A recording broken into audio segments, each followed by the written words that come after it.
Okay. Hello, hello. So, end of the first day, right? And I hope you're enjoying, right? Ah, okay, no need to repeat this. Okay, Jeremy, nice to have you here. Welcome to Belgrade. Welcome to Heapcon. I guess you're the right person to ask what's the time, right? To ask which of the... What's the time? What's the time? Yeah, it is, well, it's modular synth Yeah, time. but you have just one clock now, and at home you have more Oh, I clocks. have a lot of clocks, that's true. I collect clocks, Okay. so I have about 60 or 70 in my home at the Oh, moment. and, okay. So yeah. you're the right person. Yeah, but Okay, they're not all correct, actually. Well, yeah, at least one point's the right time, right? Yeah, twice a day. Twice a day, Yeah. that's right. And can you tell me about that adventure game that you're making with your kid, right? Yeah, so my daughter is 12, and she is an artist, and she's into retro video games. Okay, and we've awesome. started building a game together, and she is doing the sprites and animation and walk cycles, and I'm doing some of the programming in Game Designer Studio, Awesome. and yeah. Maybe next year we can see that in action, right? Maybe. I mean, we're free, just submit and we are going to show it. Cool. Present it here, okay? Love to. Okay, so enjoy play. Okay. Play your presentation. Okay, thank you. Okay, so thanks for joining. This is going to be a non-traditional talk. It's about modular synthesizers, and I have one right here, and microservices, and I'm going to convince you how they're kind of related, actually. My name is Jeremy Seitz. I'm a hacker musician. I'm the CTO at ricardo.ch, which is the largest online marketplace in Switzerland. This is a picture of me about 25 years ago. I've had a passion for synthesizers and making electronic bleeps and bloops, as they say. So yeah, what is Ricardo? Ricardo is actually an interesting place. It's kind of like eBay, but it's specific to Switzerland. It's been around for 18 years. What makes it really cool is you have a lot of passionate, interesting people that have interests. Swiss people tend to buy nice stuff and they hold on to it and take care of it. We sell everything from model trains to farm equipment and everything in between. Just as an example, this is what's for sale right now. I took some screenshots last night. You can buy this very nice e-bike for 425 francs by auction. It will end in a few days. Could be a really good deal. You might also be interested in this stamp, which it's only 12,500 francs, and that is a very high density if you think about the amount of paper versus the cost. It's also something that you would not want to get lost in the mail if you bought it. There's also something I personally love. I'm a big fan of trains. This is a 1930s model train. These are actually really hard to find, and there's tons of people doing this in Switzerland on Ricardo. And if you happen to have so much disposable income, you might want to store it in a vintage cash register. This is actually another thing. This is a Swiss model from probably the early 1900s.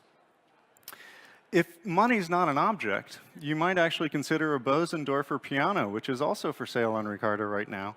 I should mention that our business model allows us to take a cut of every transaction, which is really nice. And if you're very, very extravagant, a Ferrari 330 could also be purchased today. So, but really the stuff on Ricardo that I find most interesting is the quirky and strange things. And I believe that if you're going to start collecting things, the future is in garden gnomes, because garden gnomes are just so incredibly cool, and there's a lot of them in Switzerland, and you might have someone steal it from your house and then take it on a tour around the world and take pictures and send them back to you, which is awesome.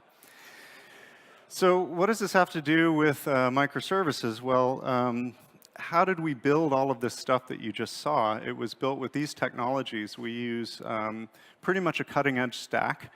We've managed to make a lot of different technologies work together and create a modern platform, and we did it in only 2 years. We were originally 2 years ago based in .NET and C# and a lot of legacy that was very, very old, and now more than 70% of our platform is migrated to this new technology.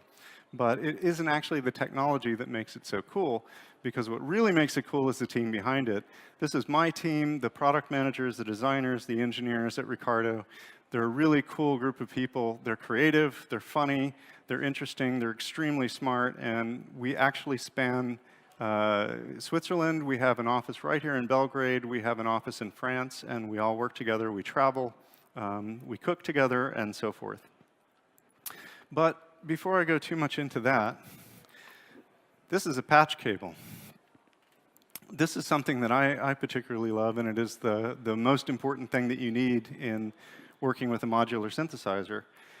And in order to get a patch cable to work, you also need an oscillator. What is an oscillator? It is anything that goes back and forth. So you can think of a pendulum as an oscillator. You could also think of a guitar string as an oscillator. And an oscillator makes waves, and waves make sound. And let's hear what those actually sound like. So let's see if the video comes up. If I were to, oh, 1 second.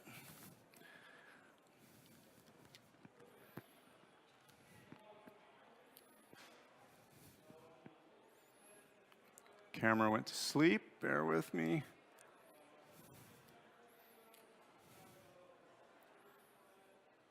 There we go, should get a signal in, there we go, awesome. Okay.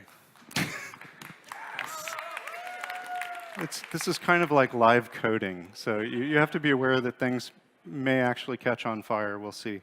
Okay, so I'm going to take a patch cable and plug it into an oscillator. This is a Dixie 2 oscillator. I'm going to give it a sawtooth wave. Maybe you can see that there. No, you can't, but, and then I'm going to plug that in and turn it up.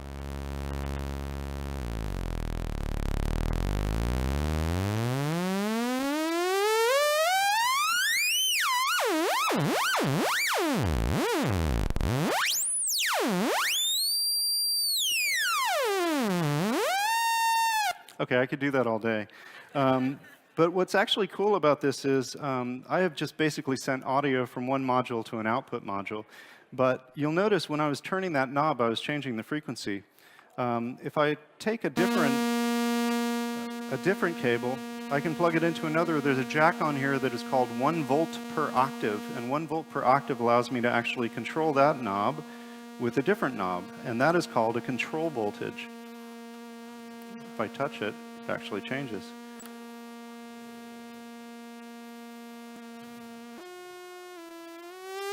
So now I'm using a completely different knob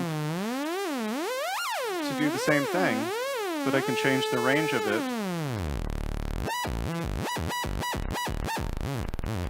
Okay, anyway. So, what you heard were a variety of different waves. The oscillators actually produce sine waves, they produce triangle waves, they produce square waves. Does anybody here work with this kind of stuff? Do you know about waves? Okay, there's one person there. Another person, oh man, I've got some friends here, this is awesome. So I particularly like triangle waves, that's my favorite. But maybe I should tell you a little bit about this synthesizer. This is not the only synthesizer I own. But a synthesizer is made up of modules. And each one of these things that were on the synthesizer are independent, completely isolated units. They are made up of a couple of circuit boards, one for the control components and one for the sound generation or modulation type things. This particular one is from a kit that I built myself. I purchased it online and put it together. The kits are actually really fun to build. You get all the different parts, and it's through-hole soldering. If you've ever worked with electronics and soldering, it's actually not hard to do. You can learn it pretty quickly, and like anything, you can learn all things on YouTube. So a couple of YouTube videos, and you're good to go. I actually don't build all of my modules. I buy a lot of them secondhand. And by the way, I work at Ricardo, which is awesome. And Swiss people are also into synthesizers, as people all over the world. And there's a lot of modules going for sale all the time on Ricardo.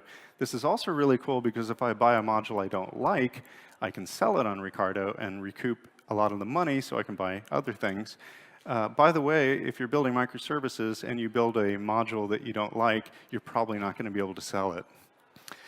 So when I first started, I became fascinated. Years ago, I worked with synthesizers, and then everybody told me the future is computers, use plugins, use virtual analog, all of that kind of stuff, and I found it very unsatisfying. And one night, I was watching a video on YouTube, and I saw a guy talking about this module here called the Atlantis. and it was so beautiful. It literally made me cry. So I said, I got to have this module, and sure enough, I found one eventually on Ricardo for sale, and I purchased it. I got it, and I realized I couldn't do anything with it because I didn't have a case. So I was like, okay, I need to put it in a case. Then I got a case, put it in there, and then I realized I still couldn't do anything with it because I had no way to get the output, so I needed an output module, which is this thing on the far right. And then I thought maybe I should actually learn about this stuff and do my research before I start buying parts. Pretty soon, with the components you see here, I was able to generate patterns and start making some music and things like that, and I became addicted. About a month later, my system started to look like this, and I had a pretty complete system. I could make music and sound effects and ambience and all kinds of things, but then I got a little bit crazier, and I soon filled that case up. But then, despite what my wife was telling me, I actually continued to buy. There is something in the industry called GAS. It's Gear Addiction Syndrome. And when you have it, you can't stop. And I wanted to discover more and more modules. There's thousands of them out there. And eventually I ran out of space, and I said, look, I can't even buy a case that's big enough to hold my stuff. So I happen to know a bit about computer-aided design and woodworking. I'm an amateur, but I said I'm going to design my own case, and I want it to look like a spaceship. So I researched it and figured out what would be the coolest design so I could have equidistance between my arms and the case and be able to look, and it would be ergonomic and so forth. And so I did that, and then I needed to learn how to actually cut the wood. So I bought a router, and I tried to figure out how to cut circles and wasted a lot of wood. And then once I figured that out, I realized I needed metal rails, and these are standard rails, which I ordered from England. And they finally arrived after many weeks, and I put the rails in, and then I had to figure out how to get them all aligned perfectly so they would be straight and the modules would actually not pop out or something. And then I really became obsessed with the fact that I didn't want to have visible screws on the outside of my case. So I thought, okay, 3D printing. Maybe I can make 3D printed parts that hold the wood in place, and then that way I won't have visible screws. And if the wood is cut 1 or 2 millimeters off, I can still move it around within these things, and this turns out to be a really cool solution. And finally, I got the whole thing assembled, but then I needed power. So I found this company in California called Tragatronics that makes these power distribution boards for modular synthesizers, and I ordered those. By the way, this company's slogan is that their machines kill fascists. They're very liberal on the West Coast, which is fun. So I got that installed and figured that out, and pretty soon I ended up with my case. This is what it looked like as of a couple of weeks ago. My daughter has painted some of the blank panels in there, which will eventually be replaced with more modules. So at the moment, I have a maximum of 10 amps of capacity at 12, plus and minus 12 volts. It also supports 5 volts on the rails. I can hold up to 150 modules with the connectors that I have. Today, I'm only using 5 amps and 71 modules, so I've got a ways to go until it's completely full. And my wife said, you are not going any bigger than that, and I made an agreement to sell my car to fund my hobby. So I now take the bus, and I ride the bicycle, and I'm getting more fit as a result. So actually planning these things is difficult. There turns out to be a tool online called Modular Grid, which is a web application which contains a huge directory of thousands of modules. You can go there and find all these modules, and you can drag and drop and arrange them into the screen and plan your thing, because it turns out when you screw everything in, it takes forever. So it's really nice to have a planning tool. And they include lots of information about each module, and there's a marketplace, so there are links to things, and I'm trying to get Ricardo on that list as well. So like any good engineer, you don't start a project unless you have a product vision. And I think that product vision is very important, and so I decided that my product vision was this. Yeah, I know. And by the way, a word of advice to you. Some of you might be interested in getting into music and things like that. There are many other instruments that you should consider to choose because they result in social relationships or love relationships. And if you do choose to get into synthesizers, I will guarantee you the rest of your life will be about more synthesizers. But what does this have to do with microservices? Well, talking about Ricardo, we have about 80 microservices in production. They're written in a variety of languages, but mostly Go, Java, and Node are what we're using. And we have event buses which connect things. They're triggered events which are using Kafka. That was our weapon of choice. We have a really cool environment where we say if you write code on your laptop and you get a code review and everything's cool and you merge your pull request to master, it automatically goes into production with CI and CD. So along with that, you need to have very good monitoring, tracing, and logging to make sure that you don't screw things up. And the ownership in microservices is tricky. Who is responsible for this? When you break things down into tiny pieces, who are the people to talk to? So we have topic teams, which cover the product areas, and they cover our domain. We're domain-driven, and that's how that works. But you know what? Forget that. Let's talk about filters.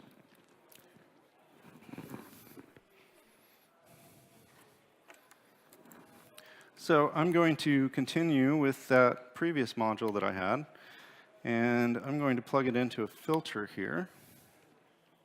And a filter basically manipulates the sound of the signal.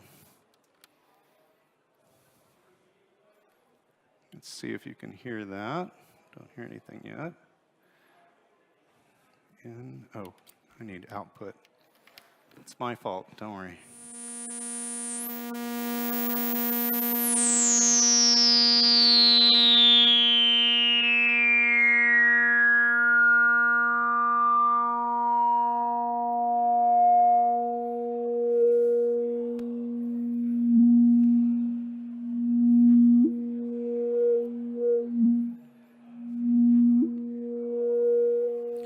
Now, for many of you, this may be a very familiar sound that on a lot of albums, when you think of a synthesizer, you think of this.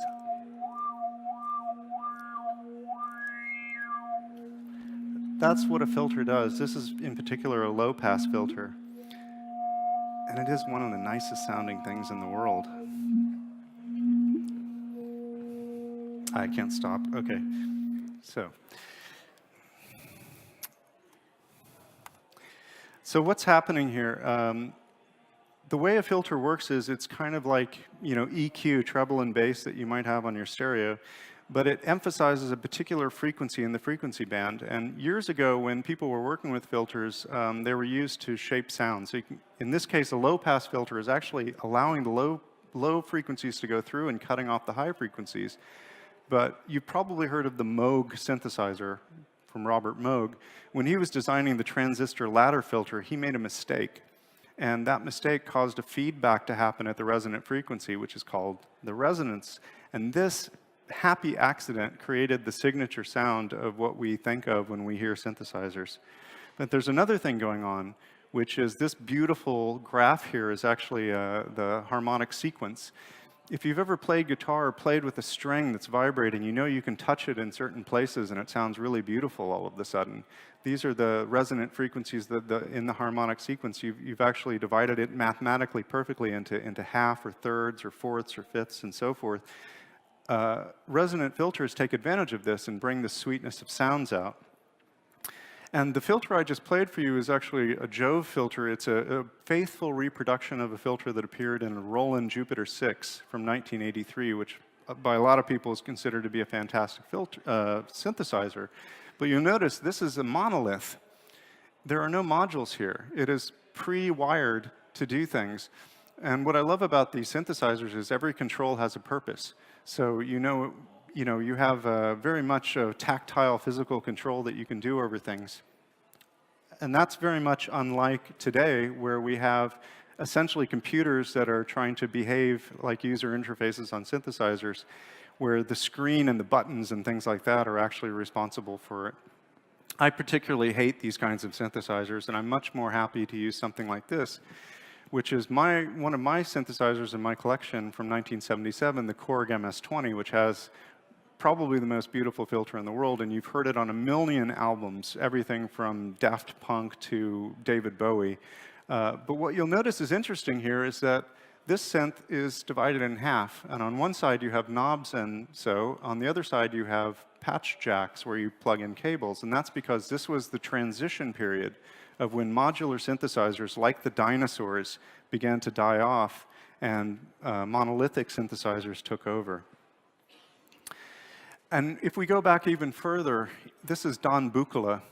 In the 1950s, 1960s, it was scientists and academics who were playing with this stuff. They needed frequency generators and things to manipulate sounds, and they were doing things like sonar and audio experiments.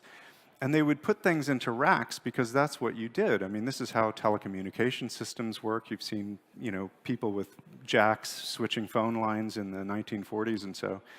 And the reason they did this was each module could be removed easily, so if something failed, as they often did, they could remove that module and put another one in. Don Buchla, by the way, was an amazing electronics engineer, and he was a pioneer in a lot of this stuff until in the 1960s when he got hooked up on the acid bus and started touring America giving out tabs of acid, but that's another story. But what does this have to do with microservices? So if I were to describe a modular system, any kind of modular system, it's a series of purpose-built modules, each using common standards for installation, formats, parameters, and event handling. So that's the essentials of either a modular synthesizer or a microservice system. Now, we have different kinds of modules in a synthesizer, and each one has a different purpose. So you have oscillators and filters and so forth. Each one of those is designed to fulfill a role, and you can wire them up in different ways as needed. And in the same way, in the microservice world, we have different microservices that we design and code that have different purposes. They might be an API to get data. It might be to look up something. We might be generating a template or analyzing some information, some data. And in a modular world, there are essentially 4 kinds of signals. So every one of these jacks is sending the same type of voltages through them. And those voltages represent either audio that you can hear, or they represent control voltages, which happen when you turn a knob or want to change a parameter. They represent gates, which is like a door opening and closing, as if you had pressed and held a keyboard on the piano, a key on the piano.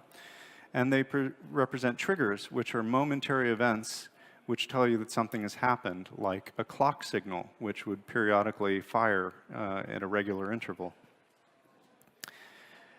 So along with that has to come standards. Eurorack, which is this standard now, has standards for infrastructure, the physical parts of things and how they screw together in the power cables. It has standards for the audio, the size of the jacks and the voltages. It has standards for the parameters, how the control voltages work and their ranges. It has standards for how the triggers and gates work. And in microservices, we also need to decide on standards. So at Ricardo, for example, our infrastructure in the software world is Kubernetes. It's our standards about monitoring and so forth. That's our platform. The payload, which is like the audio, is the JSON and XML data that services send to each other. The parameters are literally parameters that you might have in an API on the URL or in headers or so forth. The events that we have are things that are triggered, for instance, with Kafka, or they might be callbacks. And let's talk about triggers for a second. So I can demonstrate some triggers here. I have a clock generating device on this side, and I'm actually going to just plug it into what's called a, let's see here, let me just get this wired up quickly. And I should have some kind of a sound out. Might be really quiet. There you go, you can hear that. So that's a clock signal, and it's just a momentary electrical pulse that's happening. I can change the tempo of it just by tapping in a tempo. And what can I actually do with that? So if I wanted to have something else happen, I'm going to go to a different module over here, which is a string synthesizer. And this makes string-like sounds. That sounds a bit more musical. And then I can control the pitch of that, and I'm going to do that with what's called a low frequency oscillator, which is just think of a sine wave.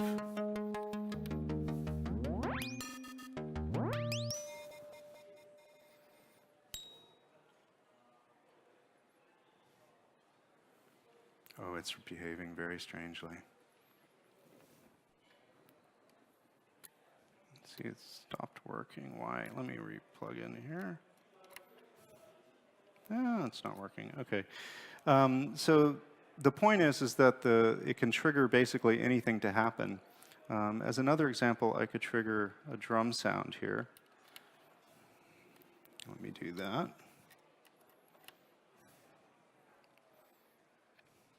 See if you hear anything there that it should be triggering. Did you lose audio? Yeah.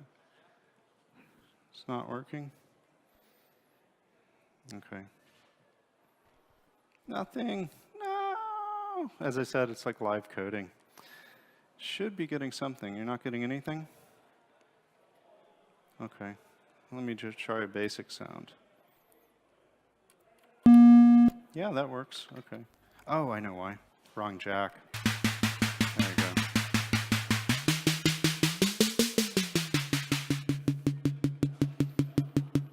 go. Okay. So you get the idea. So, let me go back. So, one of the things that's important when you are designing modules or microservices is you have to make deliberate choices about the components, quality, and testing, and so forth. When I went back and did research for this, I looked at old manuals which describe synthesizers from past days, and I was shocked at how they sounded a lot like the discussions I have at work with people about how we should build software. Each instrument is assembled from high-quality components with pride and care, quality control, testing.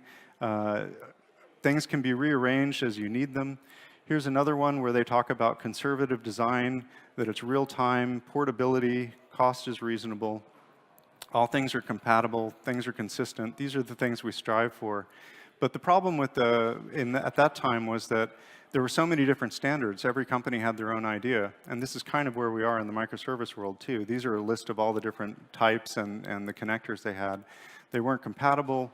There were different kinds of cables that didn't work together. The tunings even were different. And they were large and expensive.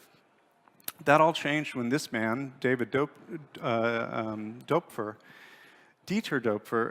was approached by Kraftwerk, and they said, we want to use these modular synthesizers in our stage productions, but we don't want to take these old machines that break all the time. So he invented a new standard and built some things for them, and he came up with this A100 system in the mid-1990s, which used essentially like ribbon cables that you see in PCs and rack standards that we use in servers today.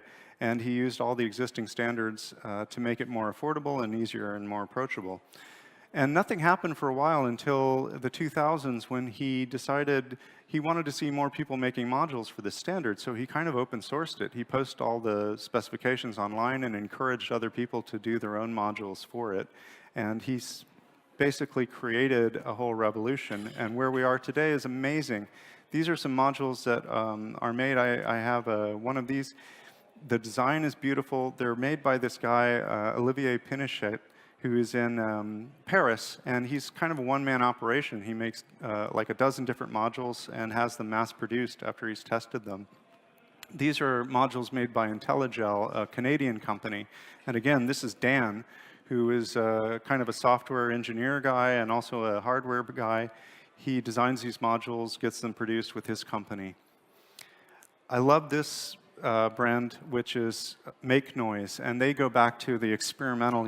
We often think synthesizers imitate real sounds, but they can create otherworldly, crazy sounds, and this company loves that.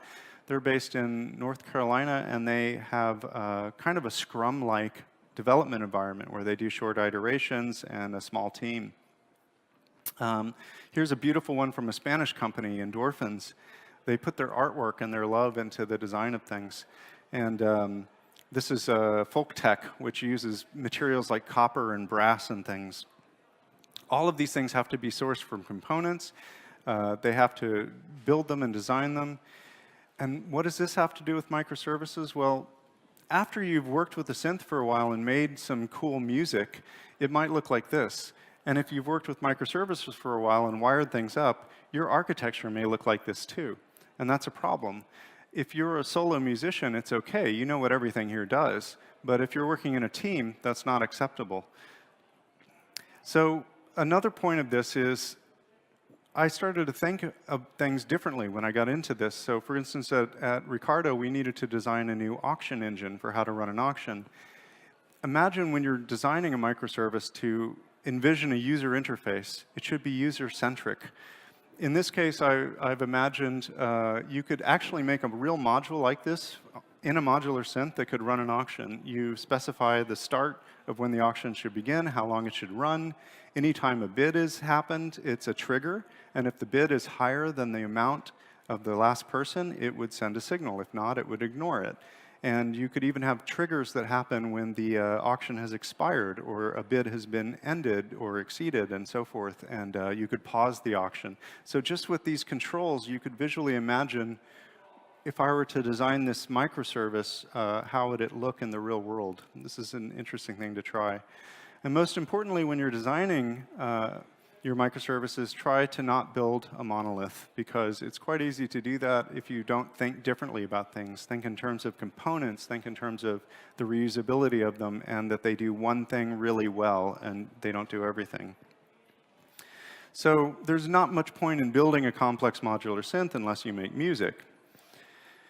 And by the same token, there's no point in making a microservice architecture and platform unless you have a great product behind it.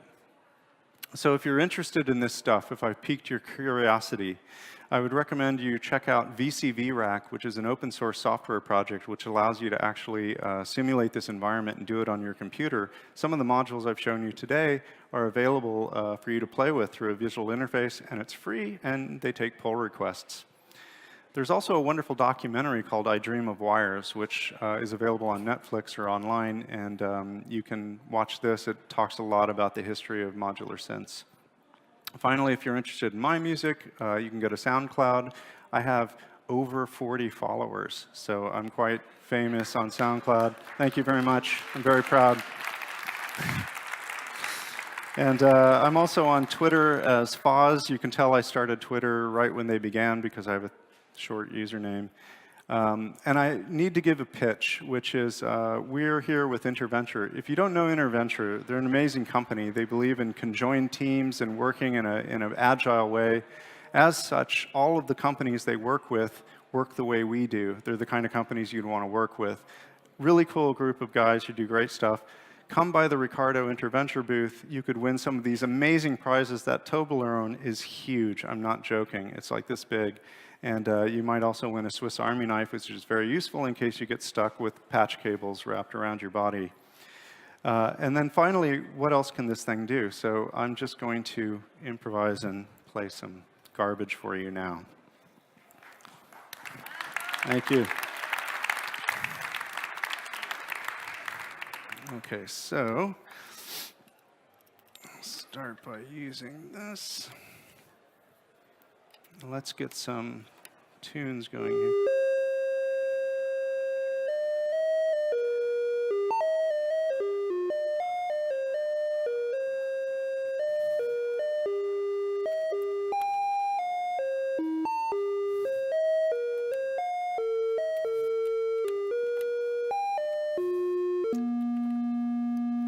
All right, so now I'm trying to get some drum sounds going.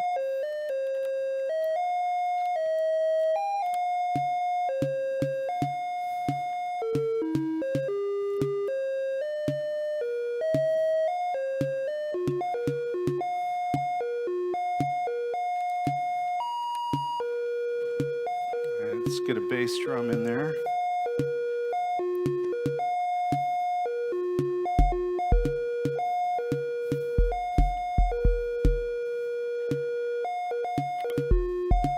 Maybe another sound.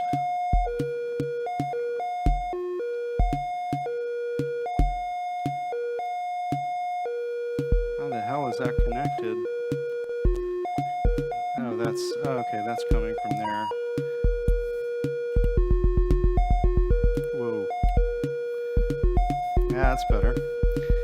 Okay, and now I'm going to get another drum.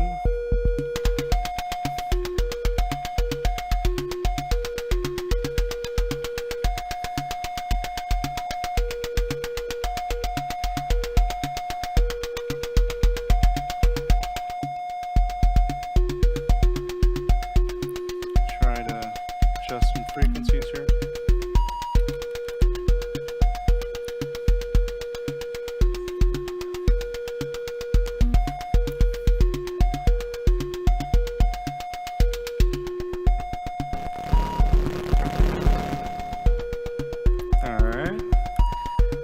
Another instrument. Let's see if this works.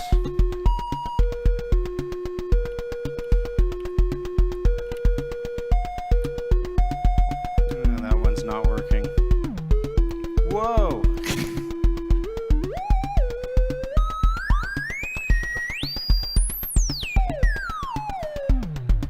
All right, thank you very much. Yeah.